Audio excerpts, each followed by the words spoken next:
வணக்கம். So Chennai Bangalore national ஹைவேல towards Poonamallee போகிற சைடில் ஸ்ரீபெரும்புதூர் சர்ச்சு தாண்டி இருக்கோம். ஸோ போன சாட்டர்டே நம்ம என்ன பண்ணியிருந்தோம் அப்படின்னா, அந்த கன்ஸ்ட்ரக்ஷன் சைட்டை தாண்டி இருக்க இடத்துல நிறைய கிராவல்லாம் இருந்தது, நிறைய தூசியெல்லாம் ரோட்டில் இருந்தது. ஸோ அதனால் டூ வீலர்ஸ் வந்து ஸ்கிட் ஆகிறதுக்கான வாய்ப்பு அதிகமாக இருந்ததுனால அதை நம்ம க்ளீன் பண்ணியிருந்தோம். அண்ட் இன்னொன்று, அந்த இடத்த தாண்டியுமே ரோட்டு ஓரத்தில் நிறைய அந்த மாதிரியான தூசி, அந்த மாதிரியான நிறைய ஜல்லிலாம் இருக்கிறது நம்ம பார்த்தோம். ஸோ நம்ம என்ன பண்ணியிருந்தோம் அப்படின்னா, ஃபோட்டோஸ் எடுத்துகிட்டு சிபி கிராம்ஸில் கிரீவன்ஸாக நம்ம மண்டே அன்றைக்கி ரைஸ் பண்ணோம். ஸோ இன்றைக்கி ஆக்சுவலாக தேர்ஸ்டே. ஸோ இன்றைக்கி அந்த ஸ்ட்ரெச்சில் இருக்க அந்த ரோட்டோரமாக இருக்க எல்லா ஜல்லி, எல்லா அதிகமான அந்த தூசியுமே வந்து க்ளீன் பண்ணியிருக்காங்க. ஸோ உடனடியாக நடவடிக்கை எடுத்த தேசிய நெடுஞ்சாலைத்துறை அதிகாரிகளுக்கு நன்றி.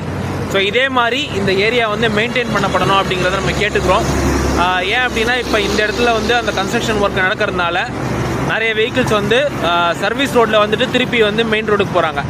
ஸோ டூ வீலர்ஸ் எல்லாம் இதனால் லெஃப்ட்டில் வந்து போய் ஆகணும் அப்படிங்கிற மாதிரியான சூழல் நிலவுது. ஸோ அப்படி இருக்கும்போது நிறைய ஸ்கிட் ஆகிறதுக்கான வாய்ப்பெலாம் இருந்தது. ஸோ அந்த கிராவல்னால, அந்த ஜல்லினால். ஸோ இப்போ அந்த வாய்ப்பு எல்லாமே கம்மியாக இருக்குது. ஸோ நேஷனல் ஹைவேஸ் இந்த ஸ்ட்ரெச்சை வந்து ப்ராப்பராக மெயின்டைன் பண்ணோம் அப்படிங்கிறத கேட்டுக்கிறோம். ஸோ பாதுகாப்பான சாலைகளே நம்ம இலக்கு. தேங்க்யூ.